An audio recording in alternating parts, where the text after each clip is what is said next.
Hello, listeners. Today we are going down an adventure in the rabbit hole to the wonders of Wonderland. And I am joined, as always, with my co-host, the Mad Hatter himself, Mr. Morgan Robinson. Hello, buddy. How you doing? Hello. I would do an impression of the Mad Hatter, but it's a really impressively weird voice, and I can't do it. Hello, everyone. Welcome back to It's a Wonderful Podcast. What I like about this particular episode is that it's episode 51 and this movie came out in 1951. Is that why I picked it? No, that's not why I picked it, but that's a nice coincidence. And I'm not sure that that's ever happened on the show before, but we are going down the rabbit hole into a whole heap of weirdness, and I, for one, am very excited because I flat out love Disney's Alice in Wonderland, which is the movie we are talking about today. Nolan, do you hold this one quite high, Sue? Yes, out of all the Disney adaptations, I'd say it's probably up there as my favourite, and in terms of accuracy and adhering to the tone instead of swapping it to suit Disney's own thing like Peter Pan did. It's interesting to me how you want to do an impression of the Mad Hatter, because I don't want you to ruin your career like Johnny Depp did. Well, the thing is, Johnny Depp's Mad Hatter, it's not quite as... there's a lot of tongue that goes into Ed Wynn's Mad Hatter, and a lot of sort of... There's just a lot of that, as opposed to Johnny Depp's sort of... Oh, hello, what I do? I don't get it. I don't get the Burton Alice in Wonderland, to be perfectly honest. I think it's weird. It's straight. That should have been perfect in his wheelhouse, but it was just terrible. It added all those weird things to it, as it should have done, really, but it just wasn't executed very well, and nothing will beat the hand-drawn craziness of 1951's Alice in Wonderland. Yeah, it is one of my favourite Disney animated movies. For sure it is. Everything about it, it's a low-key, very smart story, very clever story. That it might take a bit of digging to actually realise what you're watching sometimes, because it can be seen as obviously this big nonsense piece and this big sort of pure imagination, let's just throw all this craziness out there, but there's a little bit more to it than that, and I hope we get into that today. We will, because, as I told you last week, I was inspired to pick this because I've been playing Kingdom Hearts, and there's a particularly fun Wonderland level. Okay. Which, actually, it does... all the things in Kingdom Hearts, they act as if they're happening inside the movies when you're in the levels. Like, Jafar has not become the genie yet, Alice has been captured by the Red Queen. You still have your PS2. I'd recommend you play Kingdom Hearts if you get the chance. Yes, I do still have a PlayStation 2. I doubt I'll ever get rid of it because there's just too much good stuff. But yeah, it definitely sounds like a fun little video game. Although I don't tend to play too many video games anymore. They have to be particularly special. I see. Well, let's just get into it, I guess. Definitely. Have you read Lewis Carroll's Alice's Adventures in Wonderland? I have. I read it quite a number of years ago. I am aware, obviously, of the slight changes between the book and the movie, but not that sort of changes anything, really. It doesn't change anything about the movie compared to the book. It's still the same story. It's still the same. There's a reasonable amount of changes here that I'm fine with for adaptation-wise, because they don't change the character of Alice, they don't change the whole weirdness of Wonderland. In fact, they delve pretty heavily into it. Yeah. But the book is different weird stuff. The book is like sort of this whimsical, weird, kind of upside down world of just Lewis Carroll's imagination.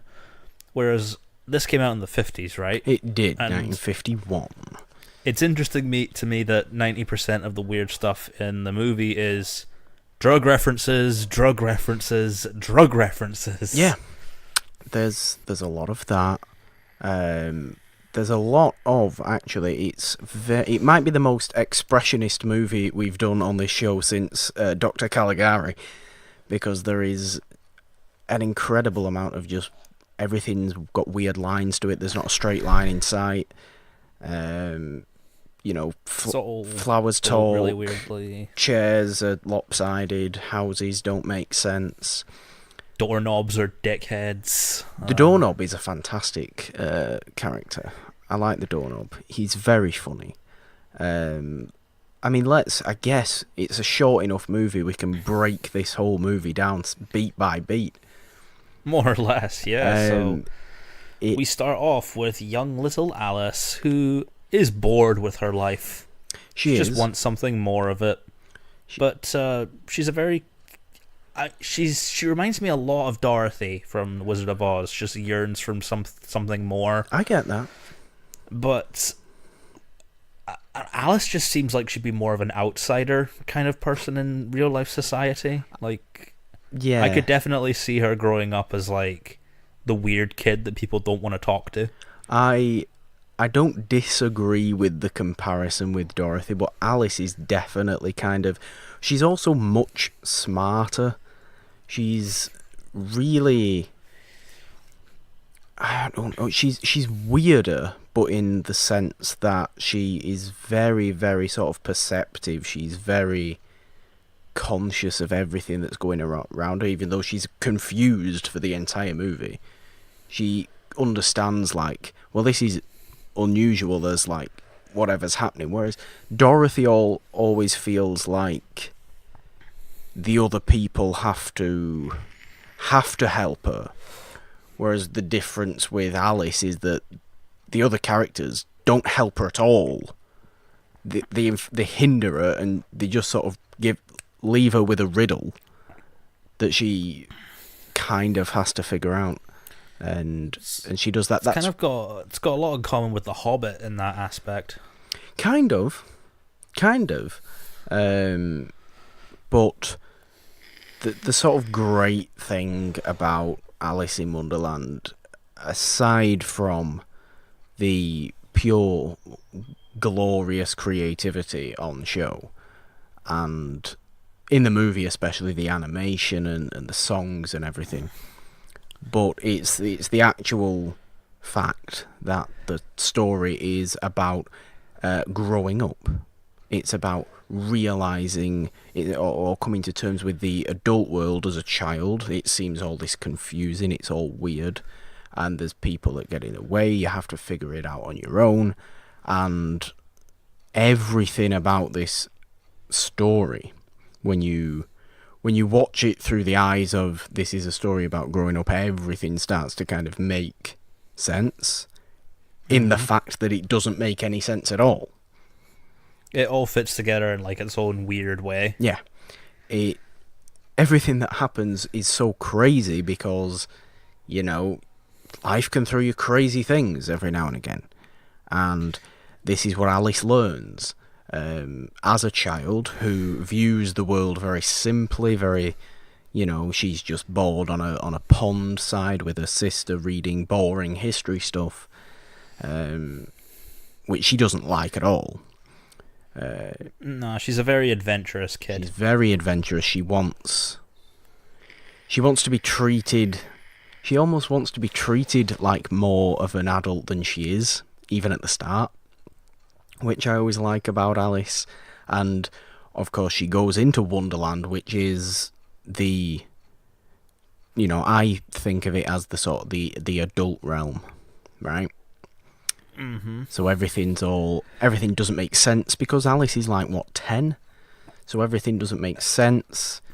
She's definitely young, so all the characters are kind of helping, but also kind of getting in the way. And and she has to make sense of it all on her own. And but she is in her own head a very mature girl. But she's almost thrown it. She's thrown into this world where she by the end, she's come to learn that it's kind of craziness out there. Like, stay a child for a bit longer, Alice. You don't need all this craziness yet. Yeah, I mean, the White Rabbit is kind of one of my favorite characters. Yeah, the White Rabbit's good. I love the White Rabbit's voice. He is it the same voice as Mr. Smee? Sounds kind of similar. I can't exactly remember what Mr. Smee sounds like, but I would believe it. Because Alice is the same voice as Wendy, I believe. Oh yeah, she is. And obviously, you get the Cheshire Cat, who is also Car from Jungle Book and Winnie the Pooh. It's all the same kind of. It's all the same voice performers. White Rabbit was Mr. Smee. White Rabbit was Mr. Smee. There you go. And also the King in Sleeping Beauty. That's weird. King in It's been a while since I watched Sleeping Beauty as well, actually. But yeah, I mean, one of my actual favourite scenes in this movie is the fall into Wonderland. Oh yeah, it's kind of. I mean, it would be kind of obvious to say it's kind of like a fall into madness. Yeah, it's just crazy. Like letting your imagination take over you, that kind of thing. It is. As soon as that sort of light flicks on, because she flicks on a little light, and everything just blows up into this colour, and it's all changing. The mirrors are upside down. The rocking chairs flip you off. She's just falling very slowly with her skirt as a parachute. Her skirt is abnormally large. Like, it's like an umbrella almost. Yeah. Like, what's going on there? This is Wonderland. Nothing makes sense. Do not question the logic of this movie. You will not get anywhere.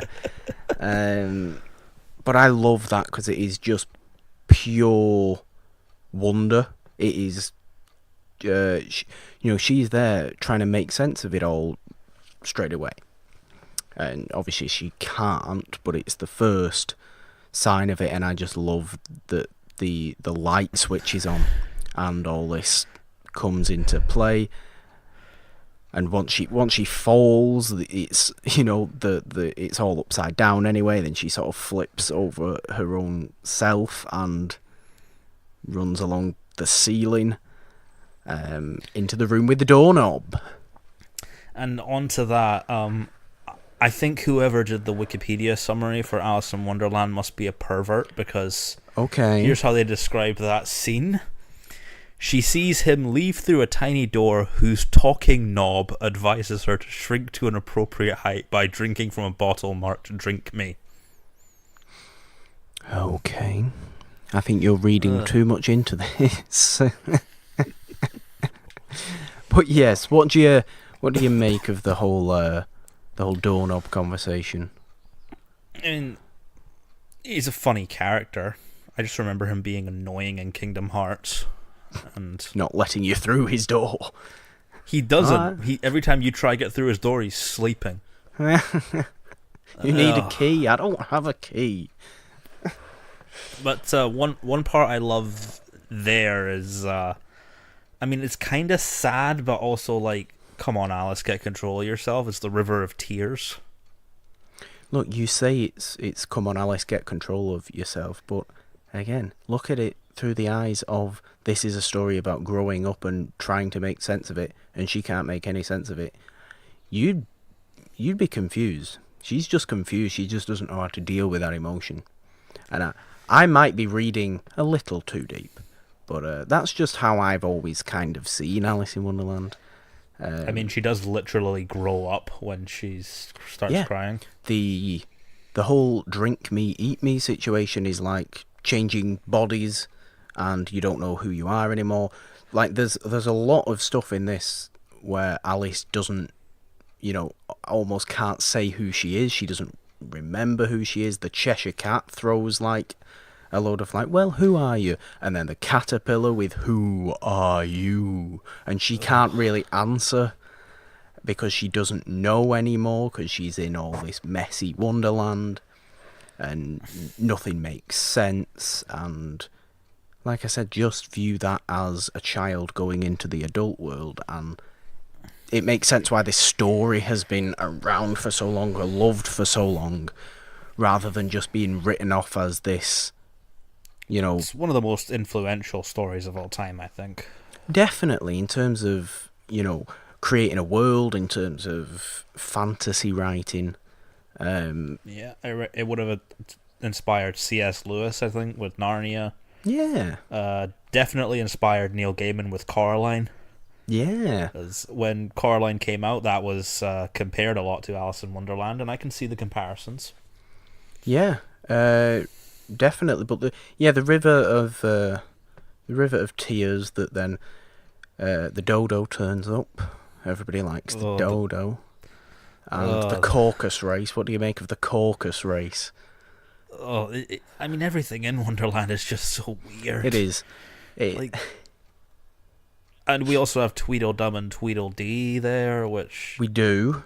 I was confused about because I would have thought that Disney would have made a sequel to Through the Looking Glass, not the Tim Burton one that's terrible, but an animated one. And Tweedledum and Tweedledee are not in the original book; they're in Through the Looking Glass. Yeah, but I think they're actually a really good kind of addition to this.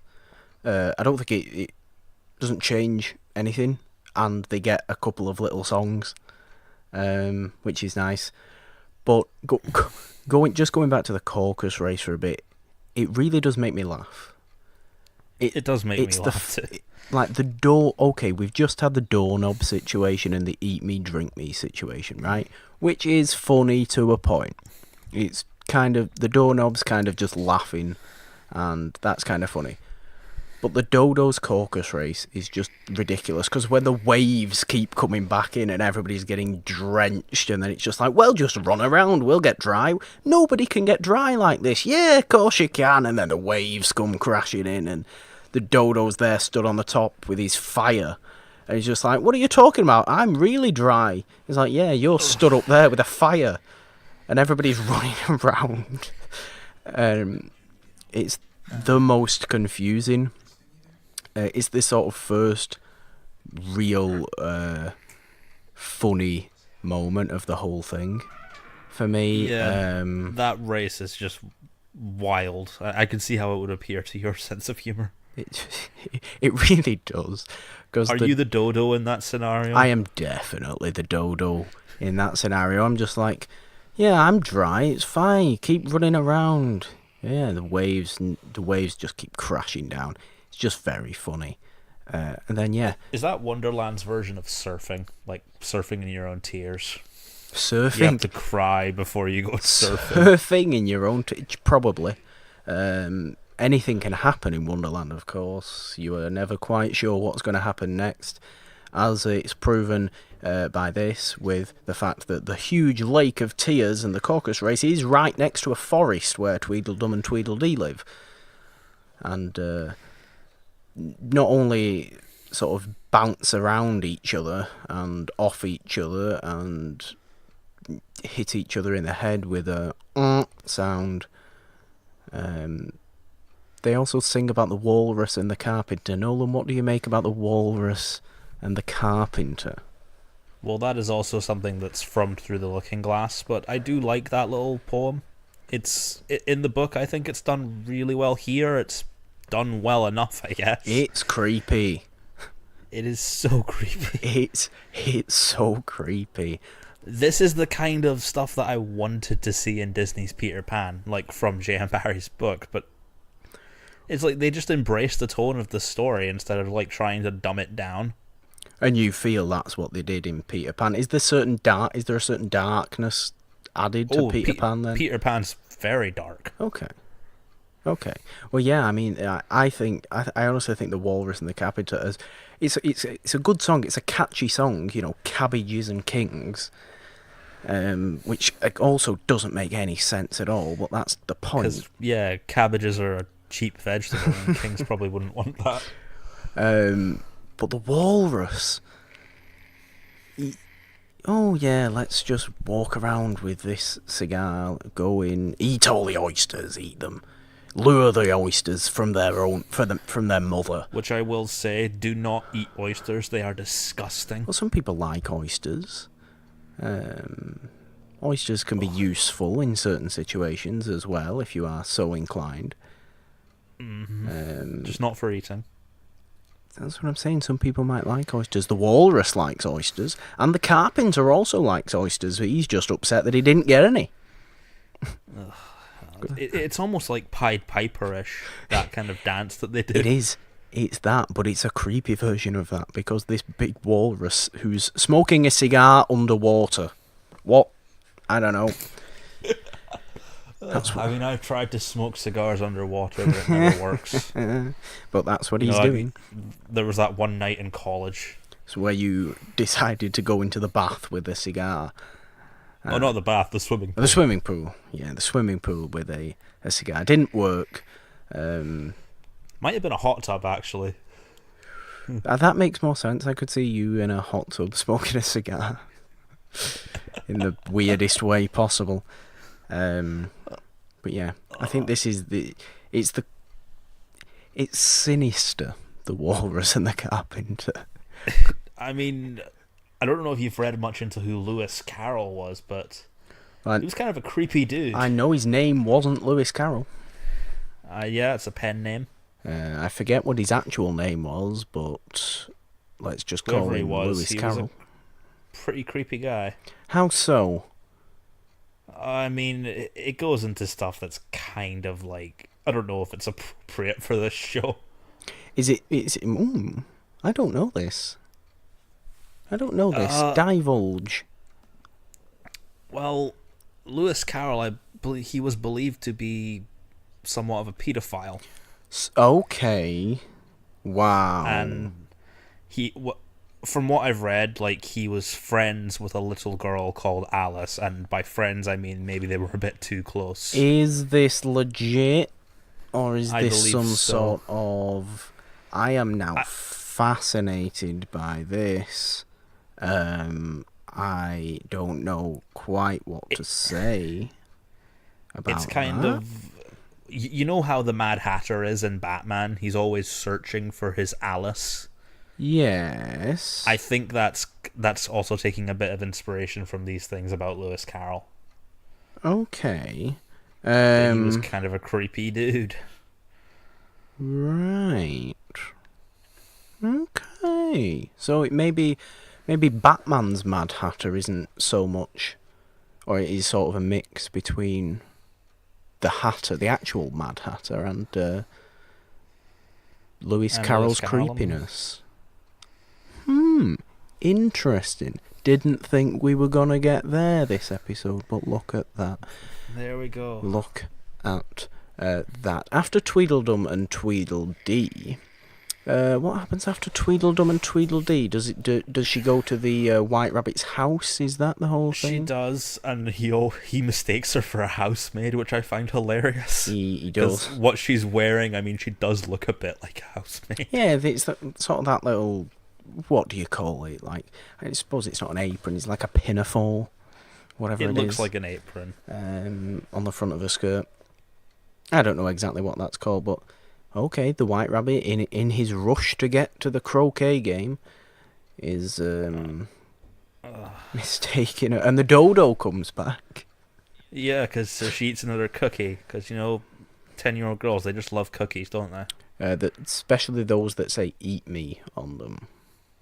Oh yeah, and she gets stuck in the house. Yes. The dodo comes to try and help get rid of it. The dodo wants to burn the house down, which is also very The dodo funny. is a fucking pyromaniac. He is.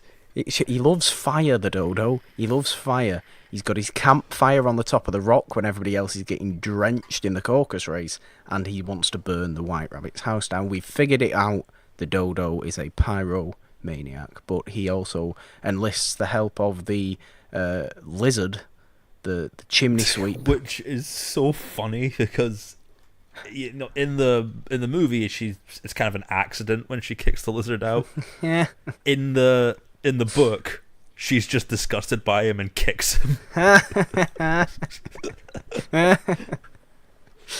The lizard is terrified of the monster, as they refer to Alice.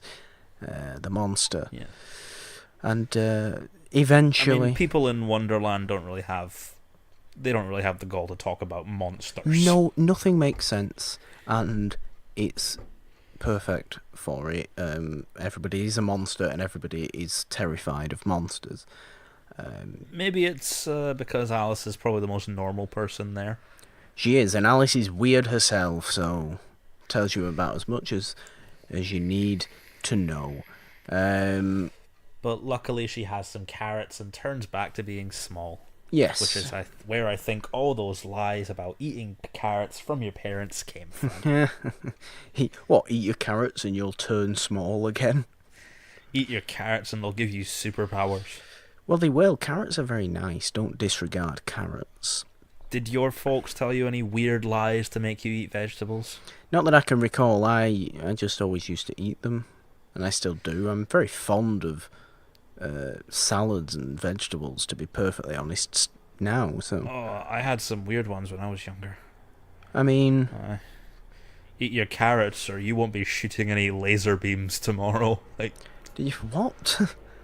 I think the weirdest I got was eat the crust on the bread. It'll give you curly hair. And your hair is anything but curly. My hair is anything but curly, and I love the ends of bread. The real crusty bit of bread.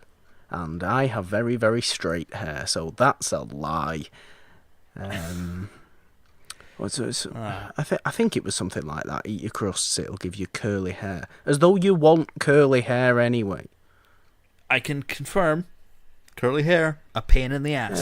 Is that curly hair? It's more wavy. My hair's very curly. Well, my hair is very straight. Yeah. It says straight. No, I'm not going to use a simile there. I'm not going to use one as much as I may want to. What comes next, Nolan? The Garden of Talking Flowers. You love discussing the songs. I kind of zone out of the songs in Alice in Wonderland. This is a good song. I like this song. Is this... Yeah, okay. So there's the opening song, Alice's opening song when she's with her sister. That's kind of okay. Let's just open the movie. Forget about. You get the bit of a caucus race song. Then you get Tweedledum and Tweedledees 2 that are good. I also like the flower one. I like the flowers as well. They mistake her for a weed. I really like the flowers. What species are you? Well, I don't know. I'm not a flower. You're a weed. I'm not a weed. Yeah, you're a weed. Get out. And then they just kick her out. Is that a metaphor for smoking weed in Wonderland? I don't know. Look, I don't know. I don't think... I'm not sure. I actually think it might be some sort of metaphor for the for gossip almost, and for people people are judging something too quickly, which the flowers do. And okay, you could say it may be a little bit problematic that the flowers are all clearly depicted as 40-something-year-old women. I can see that. Especially the daisy? Oh. I know it's the red rose that's sort of the leader. They're all just kind of gossipy women, though, aren't they? That it is, and it's... Yeah, okay, you could look at that as being a little problematic, and admittedly in this day and age it is. But that is probably, thinking about it, what that whole scene is. It's, if you look at it like I said, from this sort of Alice figuring out the adult world, the flowers act as the sort of judgy, gossipy people, and who like you straight off and sing you this nice song about themselves, and then go, wait a minute, you're a weed, get out, get out, get out, get out, get out. And then they all hate you. And that's just the case. That's the case in real life sometimes. And that's what I honestly think the flowers probably are. Yep, and if the drug references couldn't get any weirder, next she ends up eating mushrooms. But literal mushrooms. Is it the caterpillar? Caterpillar. Yeah, the caterpillar then becomes a butterfly, which I think could be seen as like the beautiful side of growing up. Look, quite possibly. There's definitely a lot of change. The theme of like changing is definitely major in the whole story. But I love the caterpillar. He's great. I love the fact that he smokes a hookah. Yep. I love him. I called that shisha. Well, it's a shisha or a hookah. Or, they're the same thing, aren't they? I never knew the term hookah until I came here, and I was like, that's a shisha pipe. It is a shisha pipe. I think they are the same thing. I don't think there's any difference. I used to enjoy a nice little shisha when I lived in Dubai. Did you say, who are you? Actually, yes. Could you blow letters of smoke? Could you do that? No? Not very well. No. What about a crocodile's face of smoke? I mean, that takes a little bit of effort. Yeah. You know. The caterpillar, very skilled in blowing various shapes. Shisha was usually something that you'd have at a pub whilst enjoying a beer and some calamari in Dubai. That sounds very, very fancy. Way too fancy for anyone listening. And I did say, who are you? Because then the waiter came. Oh, dear. No, I love the caterpillar, though. He's one of my favourite actual characters because he's really unhelpful and really annoying. He might be the character that confuses Alice the most. Probably, that's saying something. Right after that, she turns into huge person. She gets mistaken for a serpent by a bird. And I mean, how many serpents do you know with blonde hair and like blue eyes? And you don't. But Nolan, well, this doesn't make sense. I know. And it's not supposed to make sense. But the bird thinks she's a serpent anyway. I think this whole movie could be summed up with what Korg says in Thor Ragnarok about the only thing that makes sense around here is that nothing makes sense. Yep. Exactly. Well done, Korg. Everybody loves Korg. But yeah, he would fit into Wonderland, I think. A rock creature, of course he would. Yeah. Right after that, though, she finds a way to turn back to normal size using her own intuition, which is also, like I said, taking control of your life. Taking control of your life. It's a big part of this. She uses her own initiative and her own intuition a lot. Like we said before, like if you mirror this with Dorothy very rarely does what she thinks compared to, she gets all the help from everyone else. So it's a really good comparison that you actually brought up there. I've not been able to stop thinking about that. It honestly started with just the looks of the characters. They look very similar, except Dorothy has brown hair and Alice has blonde hair. I guess where does she go after the caterpillar? Is that when she... Oh, we meet the most asshole character in the whole story. Besides the villain. Which is... the Cheshire fucking cat. Do you not like the Cheshire cat? He's a pain in the ass. I adore the Cheshire cat. Screw what I said about the caterpillar. The Cheshire cat is my favourite character. He is genius. I love him. He makes zero sense. I love his smile and nothing else. That's His smile looks like what I think you might get if you got really high and started looking at cats. oh dear. No, nothing. Nothing Which is delights me more. which is interesting because Alice has a little kitten. She does Dinah the kitten, but nothing. Few things, if anything, delight me more in this movie than just seeing the Cheshire Cat's bobbing eyes and mouth, and just smile, just like yay, I'm here, and then he just comes into being, and Yep, and then we go to visit the most infamous character in the story, yeah, and get the Mad Hatter. and definitely get the best song. Would you Yep, agree I that? would say. Out of all the songs, yeah, that's the Yeah, best a one. very merry unbirthday. Nolan, I do believe it's your unbirthday today. I guess it is, yeah, because Wouldn't it's not my birthday wouldn't today. you know it? It's also my unbirthday, so We're unbirthday I pals. guess merry unbirthday, Nolan. Harry on birthday. Are we gonna have some afternoon tea? Oh fuck! Eh, For ages on this show, I've tried to steer away from the British stereotypes, and we're talking about afternoon tea. well, you have to on your unbirthday. It's required. Unless you're Alice, of course, who the Mad Hatter doesn't let have any tea.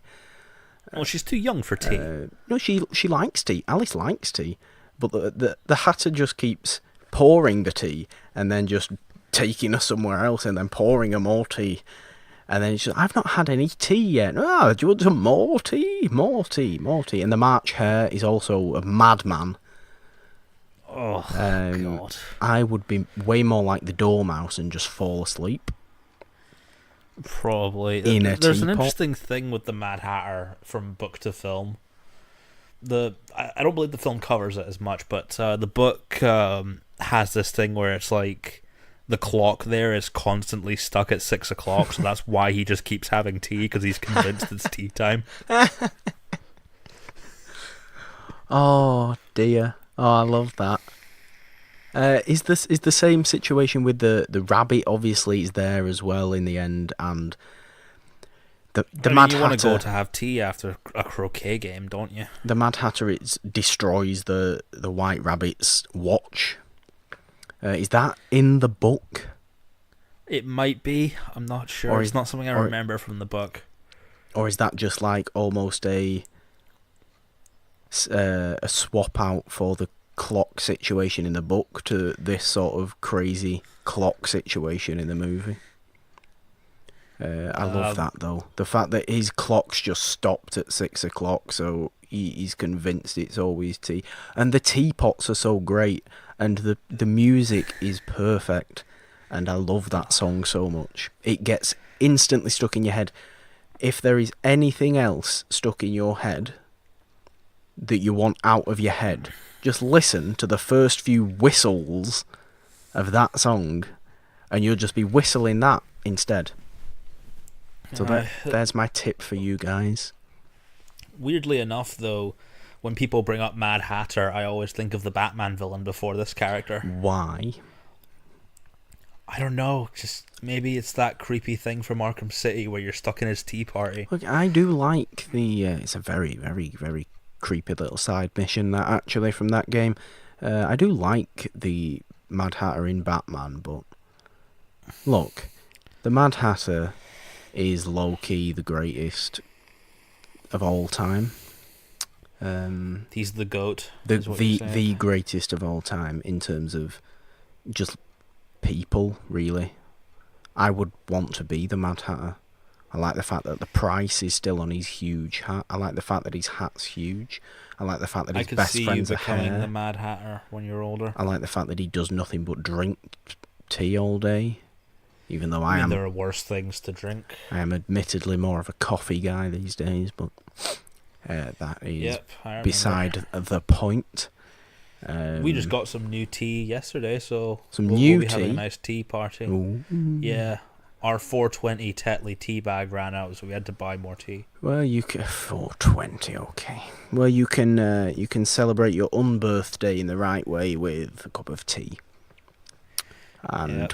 you've got to wear a hat as well at the same point. But yeah, I love that scene. It's the best scene and the best And song, here's the part where I feel bad for Alice the most. which is She wants to go home, but she's lost, and she feels like she's lost forever, and she just starts crying. I just want to give her a hug. yeah, in the forest. Poor kid. And is this the way? Is this when the mome rats turn up? I think so, yeah. The little fluffy things on the floor. I want a mome rat. Can I have a pet mome rat, please? You'll probably get some plushies of mole rats that Oh, exist. definitely. I want one. And Does the Cheshire Cat turn back up now as well? he does, and then he asks her to go to our new inductee into the Mustache Hall of Fame, the Queen of Hearts. The Queen of Hearts into the Mustache Hall of Fame. Maybe the King. The King's got a nice little mustache. To be fair, the Walrus from The Walrus and the Carpenter has an exceptional mustache, but he's too creepy a character for any sort of Hall of Fame. So I might actually put the King of Hearts into the Mustache Hall of Fame for his very, very defined, right-angled pencil moustache that he's got. Yeah, and the Queen of Hearts is an interesting character to me, because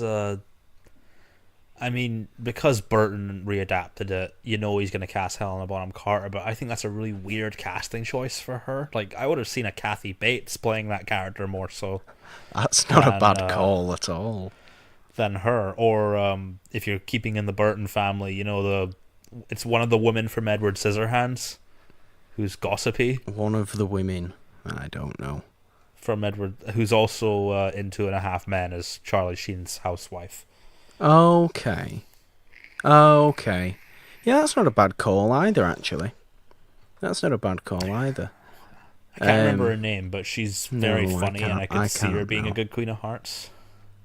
Yeah. But I the can Queen of picture. Hearts is just like I don't want to say man child, a big woman child. She's a woman child. Everyone off with their head. That's why I love the King so much. Because he's just like, well, maybe we can have just a little trial. Maybe. Can we please have a little It's for trial? Is such- that okay? And I love them, like, they've mistakenly planted white roses and they're just painting them red. We don't want to piss off the Queen. No, but you don't, because you don't want to lose your head, even though you are a 3 of diamonds or whatever you are. Now, before I get into the book comparison, are you a fan of Jammy Dodgers? I am, and for those who don't know, Jammy Dodgers are a biscuit or a cookie with a little bit of jam in the middle of it. It's that simple, really. In the book, the reason the Queen of Hearts is getting pissed off at them isn't because of the flowers, it's because someone ate the jam tarts that she had just made. Isn't it the knave or something like that? Something like that, yeah. So it's actually him that's on trial in the book. Where And that is, to be fair to Burton, that is in his version of the movie. yeah, and it's Alice who's on trial in this one, and Alice is bored throughout this trial. Because it's all adult stuff. She's just like, boring. The king is just having a delightful time because he's managed to get himself a trial, and he loves justice. The king, the queen just wants to execute everybody. Speaking of which, we've not even talked about the croquet game. Great. Oh, playing them with flamingos. Flamingos and hedgehogs. Oh, God. I mean, the poor flamingos having to hit their heads on fucking hedgehogs. The poor hedgehogs. The poor everyone, really. I mean, there's nobody that Nobody's enjoying nobody's it. enjoying it. I don't even like croquet that much, to be honest. It's a very boring game. Croquet is a very fancy sport. Is it a sport? It's like they took golf and managed to make it more wankery. There's nothing wrong with golf. Golf is for Old people. I played golf the other day. My point exactly. Well, there's no need for that, though, is there? There's nothing I wrong with golf. Don't hate on I golf. used to play golf a lot as a kid, and I was just so bored. Actual golf. Or Yeah, actual golf on Dubai golf course. They love their golf courses in Dubai. But I don't doubt that. I do not There's doubt ones there that are like the size of small forests. Well, yeah, I mean, that tends to be golf courses anyway, but yeah, I don't mind the odd game of golf. My dad loved golf, and I kind of had to play it just so we could have something to do. But I always found it kind of boring. You know me in sports. I'm more of a skateboarding, snowboarding kind of guy. Yes, you are into your extreme X game, whatever you call them. I don't know. Golf is equal parts the most relaxed and the most frustrating sport. That might be why I grew out of it, to be honest. They have a really fun thing in Cyprus, which I've never tried, but my dad thinks is so pretentious. They have foot golf. Foot golf. I still yet to play foot golf. I would love foot golf. I'd be much better at foot golf than regular golf. And for those who don't know what foot golf is, it is the exact same as golf, but you kick a football or a soccer ball instead. And it's pretty big. It's pretty big here. There's quite a few foot golf places that I know of. I've just never actually been to one. Perhaps that will change soon. I don't know. The only golf I enjoy nowadays is mini golf. I mean, mini golf's fun. There's a nice mini golf place in Manchester. There's many nice mini golf places in Manchester, but a newish one that's recently opened up with some like ancient tropical temple theming, and it's very nice. Yeah, they look like the sets of. I don't know if you ever watched those shows when you were younger, but like Jungle Run. Jungle Run is the greatest children's television show of all time. Jungle Run is fantastic. Anybody who doesn't know, just go and Google it. I feel it's sorry. very similar to, I think, Legend of the Hidden Temple in the US. Well, yeah, I mean, I feel sorry for the American listeners that don't know what Jungle Run is, to be perfectly honest. Michael Underwood that used to present Jungle Run. I used to watch that a lot. I don't have any claims to fame when it comes to British TV, but one of my friends was on Bamzuki. I was never the biggest fan of that. The weird robot CGI one. Yeah. Where they just used to fight each other. It's really bad CG, actually. It's awful. I was never the biggest fan of that, especially compared to Jungle Run with Michael Underwood and collecting the little silver monkey statues in the games and going into the temple of the Jungle King at the end. It's great. I used to think that the kids died when they got trapped. So did everybody. That was the thing with that, and you had Raven, which was a great show. That I auditioned for that show and I didn't get it. Which was a similar vibe to Jungle Run, but it was it wasn't tropical. It was like Lord of the Ringsy. Yeah, it felt kind of fantasy. It wasn't like an adventure tropical based thing like Jungle Run was. But I always used to thought they died. If you want to have a laugh, like anyone, just Google or YouTube these shows, and the child acting is so bad. It's so funny. But no, a show based on that for Wonderland would be really interesting. Oh, you'd be confused. I mean, the little hints of Alice in Wonderland that you get in like the Disney parks and stuff is weird enough, and I've mentioned on this show before the Alice in Wonderland dark ride at the closest amusement park to me, Blackpool Pleasure Beach, which I mentioned on the Willy Wonka episode, the episode that you were not here. I mentioned it then because the audio, the on-ride audio, is actually I've got a golden ticket from Willy Wonka rather than any sort of Alice in Wonderland music, and it's really weird, and I love it for that. It's my favourite. It's my Oh. favourite thing about that whole dark ride, and it's a decent old dark ride. But it's just got a really bad audio loop of I've got a golden ticket rather than anything to do with Alice in Wonderland, and it's really what makes the ride work for me personally. And after Alice's trial, well, Swift. you remember some Disney climactic battles with the villains, right? I do. Swiftly moving on The- there from our conversation about Jungle Run and Raven. But you've got your great climatic battles like the prince, like slaying Maleficent, the dragon. The final battle of Aladdin and Jafar is quite fun. Snow White with the dwarves chasing the witch Snow up White, the hill. the dwarfs. Here we have Alice insulting the Queen and running away. Yeah, it's not the. She ding dong ditches her basically. But it's kind of not supposed to be a big deal, is it? It's not like. It's not, because we don't have the Jabberwocky in this one, which is in Through the Looking Glass. And weirdly enough, in the Alice in Wonderland Burton version as like a final boss. Yeah, we don't. It's odd. We also don't have the mock turtle in this one either. Who he's kind of is. If I remember rightly, doesn't he like give Alice some sort of really sad story, and then she just goes back to the Queen? If he's a turtle, then yes. I think it's something like that. But I've never seen a happy turtle in a Disney cartoon. Finding Nemo, they're pretty happy turtles. It's Disney Pixar at that point. Had Disney bought Pixar at the Finding Nemo point, perhaps? No, I don't think they had bought it then. I don't know. I don't know actually.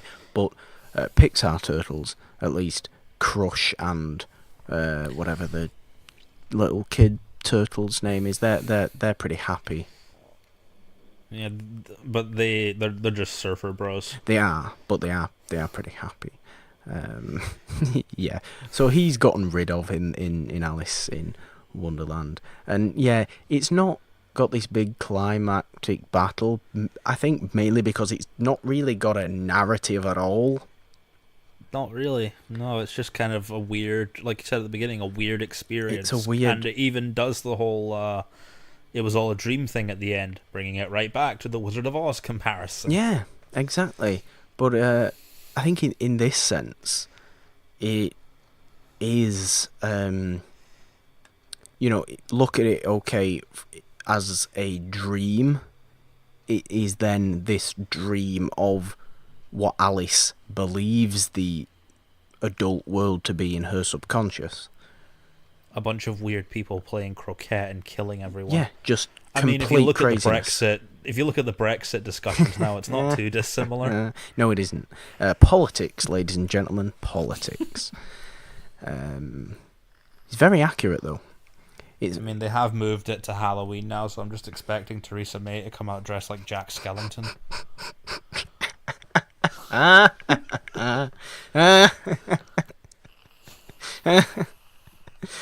Oh dear.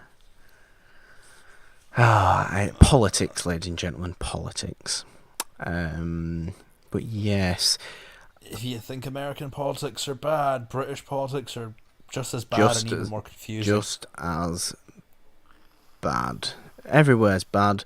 In Alice's mind, Alice is smart enough to realise that the adult world is bad. Why can't we all just be children, Nolan?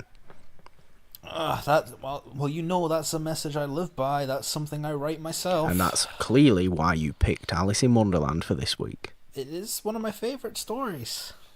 Yeah, it's look, it's been a fun little episode. I loved revisiting this. It's been a little bit. It's not been years and years, but it's been a little bit since I watched Alice in Wonderland, and I will now have the Mad Hatter Unbirthday song in my head all week. And thank you for that. You're welcome. Legit, thank you for that, because it's great. What would be your favourite of the stories that were clearly influenced by Alice in Wonderland? So, like, any portal fantasy kind of thing. I mean, this? Alice in Wonderland? As far as my knowledge of fantasy goes, I prefer Alice in Wonderland to Narnia, but admittedly have only seen the Lion, the Witch and the Wardrobe movie and never read any of the books. but I don't know. I mean, I do have a fondness for Coraline. That's I know, like if yeah, Alice you in do. Wonderland was way more horror-y. I should really watch that. Have you never seen it? No, I should really watch Coraline. There's your next Morgan's never seen. Well, I would remind you to say the title of the show correctly.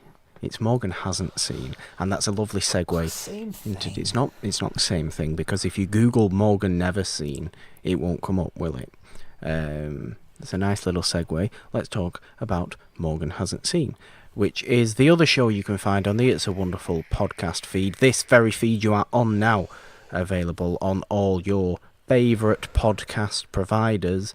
It will be there. Just search It's a Wonderful Podcast and you will get the feed. Subscribe to the feed, download the episodes of this show, the main show, It's a Wonderful Podcast, and Morgan Hasn't Seen with me and Janine the Machine. We are still on our MCU stuff at this point. We had just released the episode on Thor this past week. Which I imagine you enjoyed. Well, you'll have to listen to find out, won't you? That's the point. And but I know you're quite fond of Thor. I am very fond of Thor, the character, for sure. And we have 2 more in that to come before the release of Avengers Endgame. So go on over and listen to Morgan Hasn't Seen. Any other thoughts on Alice in Wonderland, Noel? Alice in Wonderland is probably one of the greatest children's stories ever written. Despite that it was written by an apparently creepy bastard. Yeah. It's probably going to be... I mean, when they talk about history of children's literature, it's definitely going to be there. Yeah. And this movie's great. This movie is great. This adaptation is wonderful. Disney completely knocked it out of the park with this one. Which I will give them credit for. They did this really well. Yeah, even despite that... this wasn't the first adaptation of Alice in Wonderland. Was it not? There's tons of silent movie Tons of versions, silent ones, black and white versions that are. I mean, they have the costumes for the Mad Hatter and like the rabbit and that. They look like they were made in a paper mache class. Well, I guess it's kind of like those silent adaptations of Wizard of Oz, isn't it? That you can come across if you want to. You don't, it's weird, and just watch the one from 1939, but yeah, Alice in Wonderland. Somewhat fittingly, Netflix have just announced this. There's going to be a movie which is a crossover between Alice in Wonderland and The Wizard of Oz. No. Which is such a weird idea to me. No, thank you. Don't need that. I don't need that. I mean, it's going to be on Netflix, so you can just like skip past it and make fun of it like I do with Mowgli Legend of the Jungle. Yeah, like I do with quite a bit of stuff that's on Netflix, although currently watching Chilling Adventures of Sabrina Season 2. I haven't seen Season 2 yet. I did quite like Season 1. A few episodes into that, but it's not the biggest TV thing of the week, is it, Nolan? No, I know. It's Game of Thrones. It's Game of Thrones week. It's back for the final time, Nolan, on Sunday. 2 days from the release of this. 2 days. I'm not prepared. I finished my rewatch. I finished reading A Feast for Crows. I'm now reading Dance with Dragons. I am very, very Thronesy right now. And I'm so ready, but I'm not ready. Nolan, I'm not ready. 6 weeks. The end of April has a lot of cool stuff happening. It does, but 6 weeks. And there'll be no more Game of Thrones forever and ever until the prequel series. Yep, until like the 7 prequels are announced. And the spin-off about Joffrey's corpse coming back to life. Or something like that. I don't want to see a spin-off about Joffrey's corpse coming back to life at all. Be a terrible idea. Don't work for HBO, Nolan. Nah, I wouldn't. But other shows that are coming back, I'm very excited about the return of Cobra Kai. Yeah, well, screw Cobra Kai. I want to talk about Game of Thrones. I know. I'm excited for Game of Thrones as well, but admittedly, I have been out of the loop on it to avoid spoilers. Fair enough. Fair enough. Fair enough. Yeah, Cobra Kai. Who's going to be on the throne? No one. No one at all. Yeah. I reckon the dragons destroy the throne. Well, the dragons won't last many episodes. Yeah, Game of Thrones. Are you prepared? No, I'm not either. But that's okay, guys. That's okay. It'll certainly be way more emotionally effective than Alice in Wonderland, which tends to not be that emotionally effective because it's just weird and fun and very, very smart in its own unusual way, in its own very, very clever way of telling a story that doesn't have a narrative to it at all. But it's still great. But it is still great. Nolan, are you doing anything else? Any other fun stuff that you are getting up to recently, apart from watching Cobra Kai? I don't exactly know when that comes out. Is it this week as well? No, that comes out in around the same week as Avengers Endgame, I think. Are you excited for Endgame? Yes, but like that, I'm also staying out of the loop as much as I can. Good idea. So am I. I might just go see Shazam again because I don't want to watch the new Hellboy. No, I don't think anyone does really, do they? I've heard questionable things. It sounds fan-forstic level bad. Ooh, I'm not sure I've heard that bad, but I have heard questionable things about Hellboy starring David Harbour. We have stuff for The Lion King, I guess. We do. Yay. That trailer came out. I didn't watch it. Prob's not going to go and see the movie, to be honest with you. I guess I don't care enough. It looks very dull. I'm sure I've said this plenty of times before, so I won't say it again, but yeah, I don't really care to go and see that live-action remake of that. But I did just pick up the Blu-ray for Aquaman today. Oh, is that out now? Yes, I pre-ordered it back in December. Good, I shall have to go and get that myself, because that was a great movie.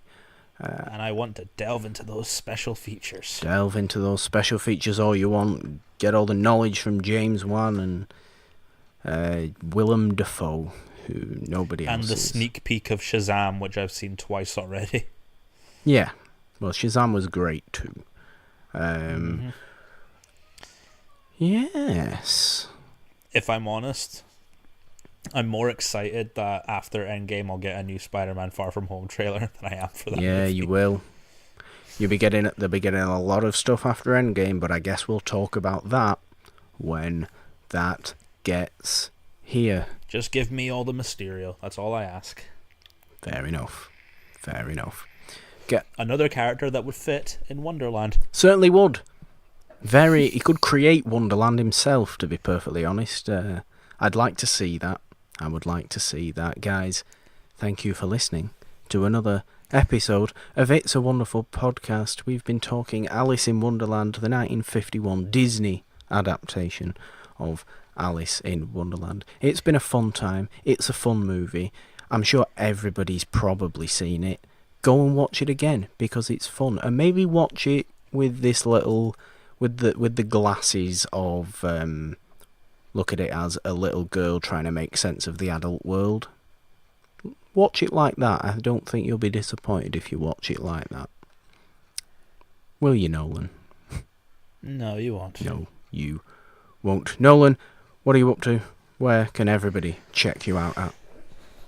They can check me out at NolanDino27 on Twitter, on my YouTube channel, which I'm currently dealing with some stupid copyright claim. Ooh, Yay. Copyright claim. What's this? Well, Sony decided to block my Matilda video. That's nice of them. I don't know why. did you use? I used footage, Well, but yeah. I did the thing where it's like you only use a couple seconds at a time. So, I mean, it's no big deal. I'm just going to have to go back and re-edit it. I believe YouTube's doing a lot of weird stuff these days. With its sort of copywriting and its monetization and everything like that. There seems to be a lot of, from at least the people on YouTube that I follow or keep up to date with, there seems to be a lot of this sort of inconsistent issues happening recently in recent months, and that's not good. No, it's not.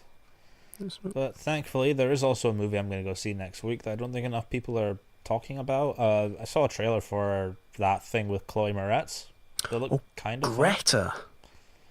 Yeah, it looks kind of like a weird Misery-esque kind of thing. It really does, doesn't it? It looks like a very good movie. I may go and see that myself, because it does look like a very quiet, low-key little good thriller. And, the trailer for The Addams Family also came out, which everyone decided to hate for some reason. Well, I didn't see that. Is that the animated one? Yeah, I thought it looked kind of fun. Fair enough. Guys, you can check me out on the socials at the Purple Dawn with a 3 instead of the E in the, and that is on Twitter or on Instagram at the Purple Dawn with no numbers. Because why? Because Instagram... 3 is the magic number? No, not because 3 is the magic number. It's because Instagram likes me and Twitter doesn't. 3 is the magic number because it's in the 3 instead of the E in the Purple Dawn on Twitter. That's why 3 is the magic number. Right. That's why 3 is the magic number. You can check me out there. You can check me out on this very show. You can check me out on the other show on the feed, Morgan Hasn't Seen, with me and Janine. And find the podcast itself on Twitter at It's a Wonderful One. Find it on Apple Podcasts, Spotify, Stitcher, Google Podcast, Overcast, Podcast Addict, which is a new one that I found out, Castbox, all of them, or on Podbean, where we host the actual feed itself. Episode 52 will be next week. Who the hell knows what we'll be doing? I'm sure I'll pick something soon, and I'm sure it will be something very good. Because we like celebrating stuff on this show. It's our favourite thing to do. So, until then, I guess there's only one thing left for me to say. Nolan, you have to see us out. I'm not crazy. My reality is just different from yours. Goodbye. Nolan, that's Batman. It's not Lewis Carroll, Alice in Wonderland.